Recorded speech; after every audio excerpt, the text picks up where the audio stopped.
Welcome to the world of English. আজকে voice চেঞ্জের 3 নম্বর chapter. এই 3 নম্বর চ্যাপ্টারে স্পেশাল কিছু ভয়েস চেঞ্জ আমি দেখাচ্ছি। এই ভয়েস চেঞ্জগুলো কন্ট্রোল করতে পারলে আশা করি ভয়েস চেঞ্জ সমস্ত লেসনগুলো কমপ্লিট হয়ে যাবে এবং পরবর্তীতে আরও প্র্যাকটিসের মাধ্যমে বাকি ভয়েস চেঞ্জগুলো হয়ে যাবে।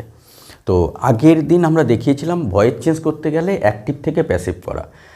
প্যাসিভ বাক্য মানে হচ্ছে অবজেক্ট প্রধান এবং অ্যাক্টিভ মানে সাবজেক্ট প্রধান। এবং সবথেকে মনে রাখার ব্যাপার যেটা ছিল যে অ্যাক্টিভ থেকে প্যাসিভ করতে গেলে একটা নতুন করে হেল্পিং ভার্ব বা অক্সিলারি ভার্ব আনতে হয়। সিম্পল এটাই। এইবার ওইখান থেকে প্রশ্নবোধক বাক্য ইম্পারেটিভ সেন্টেন্স আমরা দেখিয়েছি। আজকে যেটা স্পেশাল প্রথম দেখাবো সেটা হচ্ছে মডালস বা মডেল ভার্ব। আমরা জানি মডেল ভার্ব কোনগুলো? May, might, can, could, shall, would, should, এইসব মডেল ভার্ব। এই মডেল ভার্বের একটু আগে বলেছি যে অ্যাক্টিভ থেকে প্যাসিভ করতে গেলে একটা অক্সিলারি ভার্ব নতুন করে আসে। তাহলে এখানে নতুন করে কি আসবে? এটাতে নতুন করে বি হেল্পিং ভার্বটা আসবে। সিম্পল। তারপরে মডেল ভার্ব যখনই হবে তখন আমাদের বি আনতে হবে। যেমন I can do it, I can do it. এটার ভয়েস চেঞ্জটা তাহলে কী হবে? এটা তো জানি সবাই, ইটটা আগে আসবে, ইট, ক্যানটা তো থাকবেই, তো নতুন করে বি আসবে। এবার প্যাসিভ ভয়েসে সব সময় V3 হয়, তো ডু এর V3, done V3 plus by দিয়ে পেছনে আইটা মি হয়ে যাবে। তাহলে কি হলো? It can be done by me. I must do it, it must be done by me. I may do it, it may be done by me. তার মানে মডেল ভার্ব যেটাই থাকুক না কেন সেটা বসবে প্লাস নতুন করে বি আসবে। সিম্পল মডেল ভার্ব হয়ে গেল। এইবার আসছে 2 নম্বর।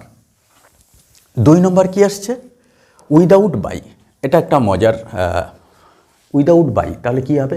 উইদাউট বাই মানে ওখানে বাইয়ের পরিবর্তে অন্য কিছু একটা হবে, প্রিপোজিশন। কি হবে? অ্যাট হতে পারে, উইথ হতে পারে, টু হতে পারে। যেমন সব থেকে সোজা যেটা নিয়ম যেটা ইউজ করি আমরা সেটা হচ্ছে আই নো ইউ। আমরা জানি প্যাসিভ ভয়েস করতে গেলে পেছনে সাবজেক্টটা অবজেক্ট হয়ে বাই হয়ে যায়, বাইয়ের পরে এই অবজেক্টটা, এই সাবজেক্টটা অবজেক্ট হয়ে বসে। তাহলে এটার প্যাসিভ ভয়েস যদি করি তাহলে ইউটা আগে আসবে। ইউ যেহেতু A1-এ আছে নতুন করে আর আসবে, ইউ আর, V3 তো হবেই, নউন। এইবার এখানে হওয়ার কথা ছিল বাই, আই দিয়ে মি, কিন্তু এই বাই দিয়ে মি হওয়ার কথা ছিল, যেহেতু নো ভার্বটা আছে সেই নো ভার্বটার জন্য এখানে বাইয়ের পরিবর্তে টু হয়ে যাবে। Simply he is, you are known to me, simply. এইবার বলা হচ্ছে তাহলে এইরকম আর কি কি হতে পারে? এইরকম যদি অ্যানয়েড, বিরক্তি করা, তখন অ্যাট। যেমন your annoyed, your conduct annoyed me, তোমার আচরণ আমাকে বিরক্ত করেছে। তাহলে I am annoyed by your conduct হবে না, at your conduct. Your conduct pleased me, I am pleased at your conduct. ঠিক আছে? চার্মড, মুগ্ধ হয়েছে, ইয়োর কন্ডাক্ট চার্মড মি। তাহলে কী হবে? I am charmed at your conduct. তো সিম্পলি ওখানে কি করব? কিছু কিছু ভার্বগুলো আমরা মনে রাখবো, ওই স্পেশাল ভার্বগুলোকে। যেমন আমি বললাম এয়ার ফিলস দ্য রুম, বাতাস ভরে দিয়েছে ঘরটা, তখন বলবো room is filled by air, হবে না, উইথ এয়ার, এয়ার দিয়ে ভর্তি। এই যে স্পেশাল মানেগুলো, এইগুলোই কিন্তু আমাদের মনে রাখার ব্যাপার। সিম্পলি আগে যেগুলো শিখেছি সেইগুলো রুলসটাকে কন্ট্রোল করার জন্য, কিন্তু এইগুলো আমরা মনে রাখবো। তো এখানে দেখো তাহলে এই charmed, annoyed, surprised, his behaviour surprised me, I M surprised at his behaviour. এই কথাগুলো, এই ভার্বগুলো, কয়েকটা ভার্ব আমাদের স্পেশালি মনে রাখতে হবে। 15 থেকে 20টা ভার্ব আমাদের স্পেশালি মনে রাখতে হবে, এইগুলো বাই বসবে না। গেল এবার 2 নম্বর। এবার আসছি 3 নম্বর, passive to active. My has been lost. দেখো একটা মজার উদাহরণ দেওয়া আছে, মাই বুক হ্যাজ বিন লস্ট, আমার বইটা হারিয়ে গেছে। এবার হারিয়ে গেছে এটা আমি নিজেই ভুলে গেছি, আমি বলিনি মাই বুক হ্যাজ বিন স্টোলেন, তাহলে কেউ চুরি করেছে। আমি বলেছি হারিয়ে গেছে, তার মানে হারানোর পেছনে রেসপন্সিবিলিটি আমার, তাহলে আমি এটা কাউকে দোষ দিব না। তাহলে এটার সাবজেক্টটাকে মাই বুক হ্যাজ বিন লস্ট, এটা হ্যাজবিন দেখে হ্যাজবিনের পর আমরা জানি টেন্স অনুযায়ী আইএনজি হওয়ার কথা ছিল, কিন্তু হ্যাজবিনের পর যেহেতু V3 আছে তার মানে এটা প্যাসিভ হয়ে যাচ্ছে। এভাবে ধরতে হবে অ্যাক্টিভ না প্যাসিভ। হ্যাজবিনের সূত্র অনুযায়ী এটা আইএনজি হলে তাহলে আমার অ্যাক্টিভে থাকতো, এটা প্রেজেন্ট পারফেক্ট কন্টিনিউয়াস হতো, কিন্তু হ্যাজবিন আছে কিন্তু V3 আছে, তার মানে এটা প্যাসিভের ভয়েস। এখানে একটা মজার কথা বলে দিই, এই হ্যাজবিন দেখবে ওয়াজ থাকার পর আইএনজি নেই, হ্যাজবিন থাকার পর আইএনজি নেই, তখন মাথায় রাখতে হবে যদি V3 থাকে, এই হ্যাজবিন, ওয়াজ, ওয়ার, অ্যামিজার, এরপর V3 আছে, তাহলে ওটা প্যাসিভে আছে। কোনটার প্যাসিভ? তার আগের টেন্সটার প্যাসিভ। আগের টেন্সটা মানে অ্যামিজার কোথায় বলতো? কন্টিনিউয়াসে বসতো, তাহলে কন্টিনিউয়াসের আগের কোনটা? ইনডিফিনিট, তার মানে ওটা ইনডিফিনিটের প্যাসিভ ভয়েস। এবার হ্যাজবিন গোয়িং, এই কন্টিনিউয়াস, এটা কোন টেন্স ছিল? প্রেজেন্ট পারফেক্ট কন্টিনিউয়াস অথবা past perfect continuous, had been going ছিল, তো ওটাই দেখা গেল ওটা V3 আছে, হ্যাজবিন আছে V3, তার মানে ওই টেন্সটা না হলে তার আগেরটাই আছে, তার মানে আগেরটার প্যাসিভ ভয়েস, তার মানে প্রেজেন্ট পারফেক্টের প্যাসিভ ভয়েসে আছে। এটা সিম্পলি যেমন হ্যাজবিন লস্ট, এটা যেহেতু দেখলাম হ্যাজবিন কোথায় থাকে, হ্যাজবিন মানে 4-এ থাকে, প্রেজেন্ট পারফেক্ট কন্টিনিউয়াস, যেহেতু এখানে মিলছে না প্যাসিভ ভয়েস, তার মানে এটা 3 নম্বরে চলে যাবে, 3 নম্বরের প্যাসিভ ভয়েস, আগেরটার প্যাসিভ ভয়েস হলে তখন এটা হয়। এটা সিম্পলি। এবার এখানে দেখো মাই বুক হ্যাজ বিন লস্ট, মুদ্রা কথাটা ছিল এখানে কলম, আমার বইটা যে হারিয়েছে আমি দায়ী, তাহলে কি হবে? সিম্পলি কাউকে না দোষ দিয়ে I have lost my book, lost my book. এই দেখো I have lost my book, subject, have has, V3 object, এটা কোথায় ছিল? প্রেজেন্ট পারফেক্ট টেন্সে ছিল, এই প্রেজেন্ট পারফেক্ট টেন্সের ওই প্যাসিভ ভয়েস এটা আই হ্যাভ। কিন্তু এখানে যদি দেখো মাই বুক হ্যাজ বিন লস্টের জায়গায় আমি লিখে দিলাম স্টোলেন, তাহলে মজার ব্যাপার কি হলো? স্টোলেন মানে তো কেউ চুরি করেছে, তখন আমি এখানে বাই মনে মনে ধরে নেব বাই সামওয়ান, তাহলে এবার সামওয়ানটা আগে চলে আসবে, someone has stolen my book, simply someone has stolen my book, হয়ে গেল। তাহলে এটা এইগুলো প্যাসিভ থেকে অ্যাক্টিভ। এবার মজার কথাটা বলি, অ্যাক্টিভ থেকে প্যাসিভ করতে গেলে একটা নতুন করে হেল্পিং ভার্ব বা অক্সিলারি ভার্ব আসবেই, কিন্তু প্যাসিভ থেকে আবার অ্যাক্টিভ করতে গেলে একটা আউট হয়ে যাবে, সিম্পলি মাথায়। প্রথমে আমি দেখবো অ্যাক্টিভ না প্যাসিভ, যদি দেখি প্যাসিভ তাহলে প্যাসিভ থেকে অ্যাক্টিভ করব। এবার প্যাসিভ থেকে অ্যাক্টিভ করতে গেলে একটাকে আউট করে দেবো, একটা হেল্পিং ভার্ব চলে যাবে, আর অ্যাক্টিভ থেকে প্যাসিভ করতে গেলে একটা আসবে, এইটুকুই কথা মাথায় রাখবো। তারপরে আমার অটোমেটিক্যালি ওটার মধ্যে মনোযোগ দেবো। প্রথমে এই কথাটা মাথায় রাখবো যে অ্যাক্টিভ থেকে প্যাসিভ করলে আনবো, প্যাসিভ থেকে অ্যাক্টিভ করলে আউট করে দেবো, ব্যাস। এবার যেহেতু এটা প্যাসিভ থেকে অ্যাক্টিভ করবো, একটা আউট করবো, তাহলে এখানে দেখো বিনটাকে আউট করে দিয়েছিলাম, ঠিক আছে। ইট shall be done, it shall be done, এখানে প্যাসিভ হয়ে যাচ্ছে, তার মানে ইট শ্যাল বি যদি থাকতো শ্যাল বি, এরপরে এই দুটো হেল্পিং ভার্ব ছিল, এটা প্যাসিভ থেকে অ্যাক্টিভ হলে একটা আউট হবে, কোনটা? বিটা আউট হয়ে যাবে, ইট শ্যাল বি ডান, তার মানে someone will do it, passive থেকে অ্যাক্টিভ, সিম্পলি এটা হয়ে গেল। প্যাসিভ থেকে অ্যাক্টিভ করতে গেলে একটা আউট হয়ে যাবে, এবং যখন অবজেক্ট থাকবে না, অবজেক্ট তোমাকে ধরে নিতে হবে। এটা গেল 3 নাম্বার। এবার আসছি কমপ্লেক্সে। সিম্পল কমপ্লেক্স সেন্টেন্স আমরা জানি, যেখানে দুটো ক্লজ থাকে, দুটো বা তার বেশি ক্লজ, একটা প্রিন্সিপাল ক্লজ, বাকিগুলো সাবঅর্ডিনেট ক্লজ, এবং প্রিন্সিপাল ক্লজটা মানে স্বাধীন থাকে, আর সাবঅর্ডিনেট ক্লজটা ওটার উপর ডিপেন্ডেবল, তার মানে একটা ফ্রি বা ইনডিপেন্ডেবল, একটা ডিপেন্ডেবল। এবার প্রিন্সিপাল ক্লজ যেটা থাকবে ওখানে কমপ্লেক্স সেন্টেন্সে দুটোই ভয়েস চেঞ্জ হয়ে যায়, আবার কখনো কখনো একটা ভয়েস চেঞ্জ হয়। যদি দুটোই দেখা যায় যে ট্রানজিটিভ ভার্ব আসে দুপাশেই, তাহলে দুটোই করে দেবো, কিন্তু দেখা যায় যদি একটা ট্রানজিটিভ ভার্ব আছে, একটা ট্রানজিটিভ ভার্ব নেই, টু বি ভার্ব বা ইনট্রানজিটিভ ভার্ব, তাহলে একটাই করব সিম্পলি। যেমন এখানের উদাহরণটায় দুটোই ট্রানজিটিভ ভার্ব, সিম্পলি, তাহলে আমরা দুটোই করে দেবো।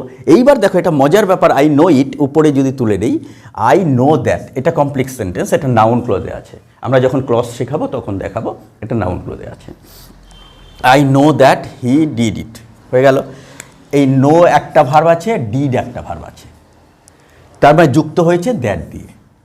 এবার এই ভার্বটার অবজেক্টকে দ্যাট, এবার দ্যাটের লিঙ্কার হিসেবে এই টোটাল বাক্যটা ছিল, এই দ্যাটের রিলেটেড বাক্য, তার মানে এবার আমি যদি এটার ভয়েস চেঞ্জ, আমি সিম্পলি এইটুকের ভয়েস চেঞ্জ আগে করি, তাহলে দ্যাটটা আগে নেই, দ্যাট চলে এলো। এইবার দ্যাট এলে দ্যাটের সাথে রিলেটেড যে ওয়ার্ডগুলো আছে সেইগুলো ওই চলে যাবে, দ্যাট বলতে কাকে বোঝাচ্ছে? He did it. এটাও চলে যাবে, তার মানে কি হলো? He did it, he did it হয়ে গেল। এবার অবজেক্টটা টোটালটা চলে গেছে। এবার এটা দেখেছি কোন টেন্সে আছে? প্রেজেন্ট ইনডিফিনিট বা A1।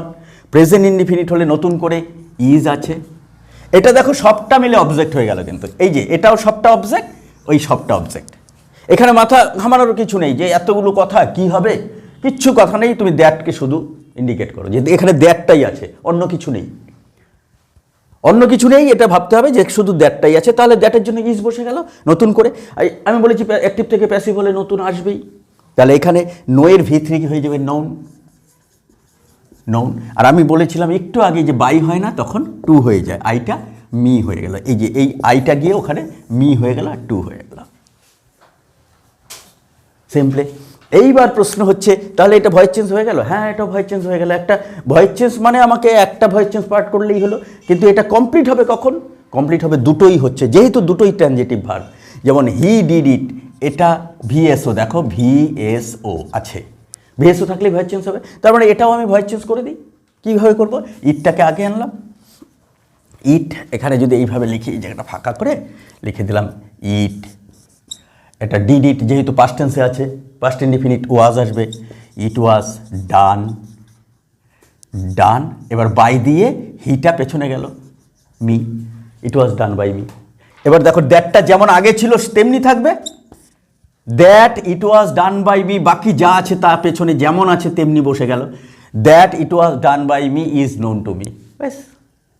এবার যদি তুমি দুটো একসাথে ভয়েস চেঞ্জ করতে যেতে, তাহলে একটা ভুল হওয়ার সম্ভাবনা ছিল।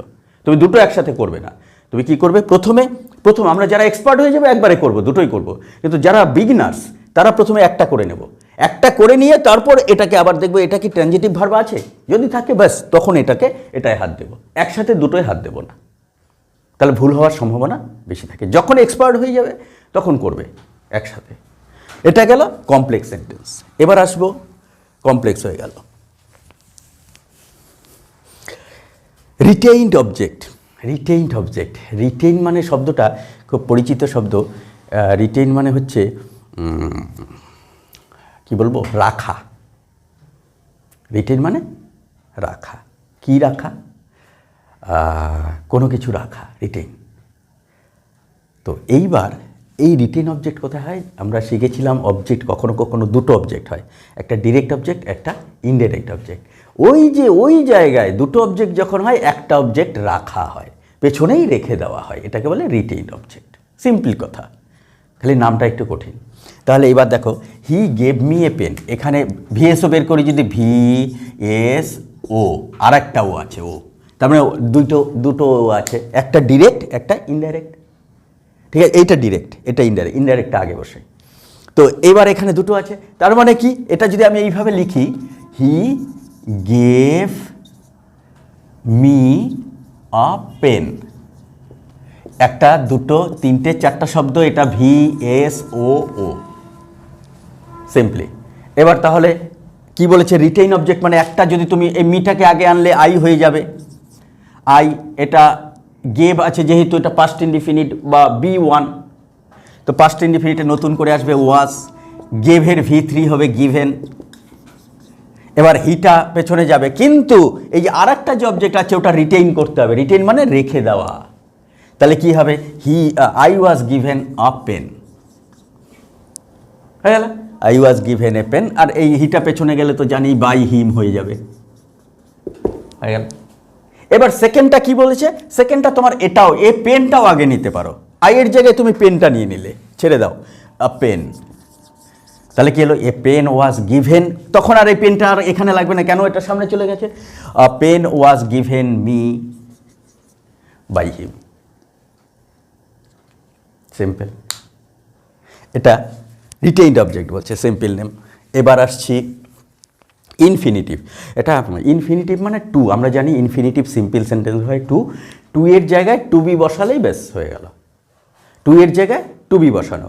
এবার একটা এখানে কাজ করতে হয়, টু এর জায়গায় টু বি বসালেই তো হবে না, মানেটাকে এক রাখতে হবে। তখন দেখা যায় যে টু এর পরে যে অবজেক্টটা থাকে ওটা টু এর আগে এনে টু বি বসালে ব্যাস মানেটা এক হয়ে যায়। যেমন এখানে আছে he is to eat the mango, এটা যদি লিখি he is to eat the mango, হয়ে গেল। তো এখানে এই যে টু আছে তার শেষে V1 আছে। আর এটা ইনফিনিটিভে একটা কথা আমাদের সবসময় মনে রাখবে, এই টু এর পরে সবসময় V1 হবে, কোনো সময় V2 V3 কখনো চিন্তাই করবে না, সবসময় টু এর পরে V1। এটা হলো। এইবার যদি এটা প্যাসিভ ভয়েস করি তাহলে ওই যে বলেছি টুটাকে আমি টু বি করবো, কিন্তু মানে এক রাখতে গেলে এটাকে আগে নিয়ে আসতে হবে। তাহলে ম্যাঙ্গোটাকে আমি আগে নিয়ে এলাম, কী হবে, দ্য ম্যাঙ্গো ইজ এলো। এবার টুটা আমি কী করবো, টু বি। এবার টু বি যেহেতু প্যাসিভ ভয়েস হলো, প্যাসিভ ভয়েস মানেই ভার্বের কোন ফর্ম, 3 ফর্ম। তাহলে কী হবে, ইটের V3 হলো ইটেন। এবার দেখো হিটা পেছনে গেলে বাই হিম হবেই, বাই হিম। কী এলো, the mango is to be eaten by him. I want to know him. এবার দেখো I want him to be known, টুটা বসলেও হবে, I want him to be known. এবার যদি বলো যে they are playing to win the match, তাহলে টুটা টু বি হবে, they are playing for the match to be won. একটু চালাকি, দে আর প্লেয়িং, ওই ফর দ্য ম্যাচ করতে হবে, খেলছে ম্যাচটার জন্য, কিসের, এবার করে দিলে টু বি ওয়ান, উইনের V3 1। এটা ইনফিনিটিভটা প্র্যাকটিস বেশি করে করতে হবে। তো গেল ইনফিনিটিভ। এবার আসছে 7 number, passive to active. Passive to active আমরা এর আগে দেখিয়েছি, ছিলই। এবার একটা পেকুলিয়ার দেখি, এখানে সাবজেক্ট ধরার ব্যাপারটা আমি আলোচনা করব। যেমন টি লিভস আর প্লাকড, টি লিভস আর প্লাকড। এখানে আর দেখেছি, এখানে আইএনজি নেই। তার একটু আগে বলেছিলাম আর দেখার পর আইএনজি না থাকে, যদি V3 থাকে তার মানে এটা প্যাসিভে আছে। কোথাকার প্যাসিভ, অ্যামিজার কোথায় থাকতো, কন্টিনিউয়াসে, তার আগেরটায় ইনডিফিনিটে আছে, প্রেজেন্ট ইনডিফিনিটে। তাহলে এখানে কি করতে হবে, একটা আমি বলেছি প্যাসিভ থেকে অ্যাক্টিভ হলে একটা আউট হবে, এখানে কোনটা আউট হবে, একটাই আছে, এটাই আউট হয়ে যাবে। এবার এটাকে ধরতে হবে কে করেছে, বাই দিয়ে সাবজেক্ট থাকলে ধরতে হবে। টি লিভস আর প্লাকড, এই যে চায়ের পাতা তোলা হয়, দেখবে এটা সাধারণত মানে মহিলারাই তোলে। তাহলে বাই আমি লেবার না রেখে যদি বাই ওমেন লিখি খুব ভালো হবে। তাহলে আমি লিখে দিলাম বাই ওমেন, সরি। এবার নিয়ে আসবো ওমেন, প্রেজেন্ট ফর্মে আছে, present indefinite, pluck the tea leaves. দেখো সুন্দর হয়ে গেল। এটাকে ভাঙাও, আবার নতুন করে আমি যার এসে দেখবে ওটাই হয়ে গেছে, সিম্পল। তাহলে এবার যদি ওই যে বলেছিলাম my watch has been stolen, তখন ওই সামওয়ান ধরে নিলাম, ঠিক আছে। যেমন এখানে বললো ট্রেসপাসার্স উইল বি প্রসিকিউটেড, বিখ্যাত লাইন অস্কার ওয়াইল্ডের সেলফিশ জায়ান্টে ছিল। অপরাধীদের, অনধিকার প্রবেশকারীদের বিচার করা হবে। সেখানে কে করবে, অথরিটি করবে। তাহলে অথরিটি উইল, ওখানে বাই অথরিটি ধরে নিতে হবে মনে মনে, এটা কিন্তু মনে মনে ধরতে হবে। The authority will prosecute the trespassers, simple. এগুলো কিন্তু বুদ্ধি করে ধরতে হবে কে করতে পারে কাজটা, ঠিক আছে। তো গেল এটা প্যাসিভ টু অ্যাক্টিভ, এটা হয়ে গেল। এবার আসছে 8 নাম্বার, কোয়াসি প্যাসিভ। ও 8 নাম্বার, আচ্ছা ইম্পর্টেন্ট সাবজেক্ট হলো। এবার 9 নম্বরটা করছি, কোয়াসি প্যাসিভটা আমি বলছি যেমন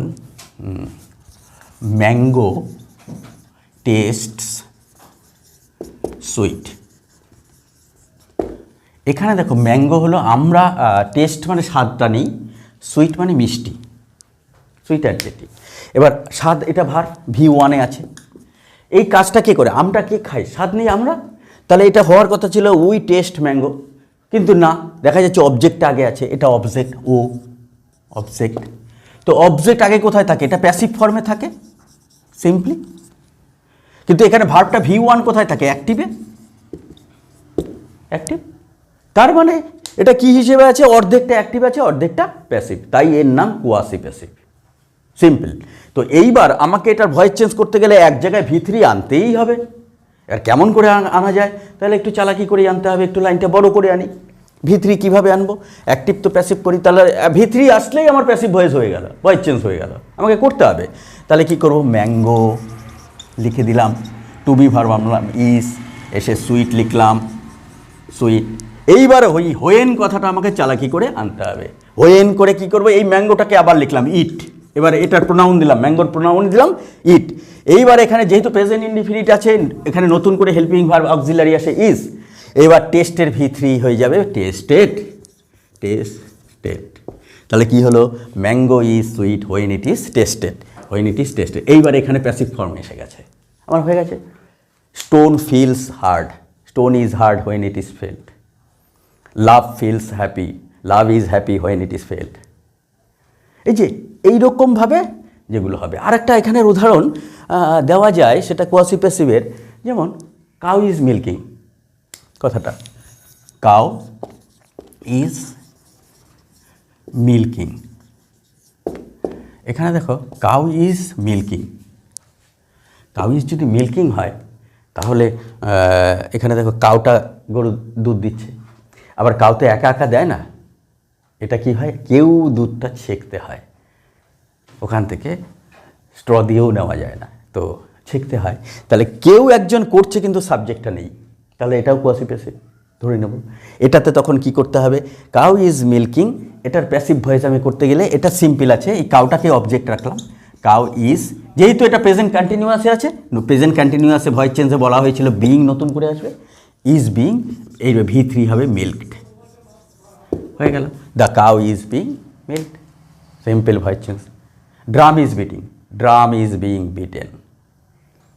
এইগুলো এটাও কোয়াসি প্যাসিভের গ্রুপেই পড়বে, এগুলো মনে রাখতে হবে। গেল 9টা হয়ে গেল। এবার লাস্ট ওয়ান যেটা WH কোশ্চেন আমরা আগেও শিখিয়েছিলাম, যে WH সাধারণ প্রশ্নের ভয়েস চেঞ্জটা করে WHটা বসিয়ে দিতে হয়। কিছু কিছু ক্ষেত্রে একটা প্রশ্ন ছিল সবারই, যে হোয়াট ডিড দে ডু, এটা হোয়াটটা কেন সাবজেক্ট, হোয়াটটা কেন অবজেক্ট, কিভাবে হবে?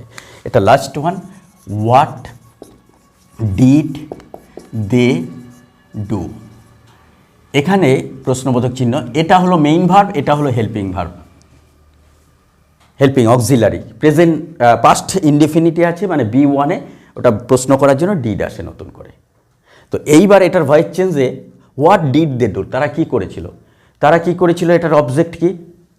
অবজেক্ট এখানে দেখো হোয়াট, সাবজেক্ট কি হবে? ওই হোয়াটই হবে ভয়েস চেঞ্জে। কেন? আমি লিখছি দেখো, হোয়াট ওয়াজ, যেহেতু পাস্ট ইনডেফিনিট আছে ওয়াজ এলো, ওয়াজ। এই ডিডের V3 হয়ে যাবে, এই ডিডটার V3 কিন্তু এটা না, এটা দেখবে প্রশ্নবোধক বাক্যে বলা হয়েছিল 3টে স্টেজে করতে হয়, প্রশ্ন ভাঙতে হয়, প্রশ্ন ভাঙলে কিন্তু এই ডিডটা উঠে যায়, এই ডিডটা তখন প্রমিনেন্ট হয়ে যাবে, প্রাইম হয়ে যাবে। তাহলে এই ডিডের V3 হয়ে যাবে হোয়াট ওয়াজ ডান, ডান। এই এখানে দেটা তখন বাই দেম করে দিতে হবে, বাই দেম। এখানে দেটা সাবজেক্ট হিসেবে আছে, এখানে দেটা অবজেক্ট হিসেবে আছে, এখানে প্যাসিভ ভয়েসে আছে, এটা অ্যাক্টিভ হয়েছে। কিন্তু দেখো শুরুর দুটোই ওয়ার্ড দিয়ে, ওয়ার্ডটাই সাবজেক্ট হিসেবে আছে, ওয়ার্ডটাই অবজেক্ট হিসেবে আছে। এটা স্পেশাল একটা WH কোশ্চেন। তো এই ভয়েস চেঞ্জগুলো আরও আছে, ভালো ভালো গ্রামার বই আছে, সেই ভালো ভালো গ্রামার বইগুলোর মধ্যে, এবং কোশ্চেন ব্যাংক, অনেক রকম কোশ্চেন ব্যাংক আছে, সেগুলো এই এক্সপ্লেন করলে আমাদের এই 3টে ভয়েস চেঞ্জের ভিডিও যদি কেউ দেখে, দেখার পর ওই বইগুলো নিয়ে বসে, আশা করি তার 95% সলভ হয়ে যাবে। এবং তারপরও যদি সলভ না হয়, আমাদের কমেন্ট বক্সে কমেন্ট করলে আমরা উত্তর দিয়ে দেব। সেটা আমাদের চ্যানেলটি ভালো লাগলে সবাই সাবস্ক্রাইব করবে, শেয়ার করবে। সবাই ভালো থাকবে, সুস্থ থাকবে।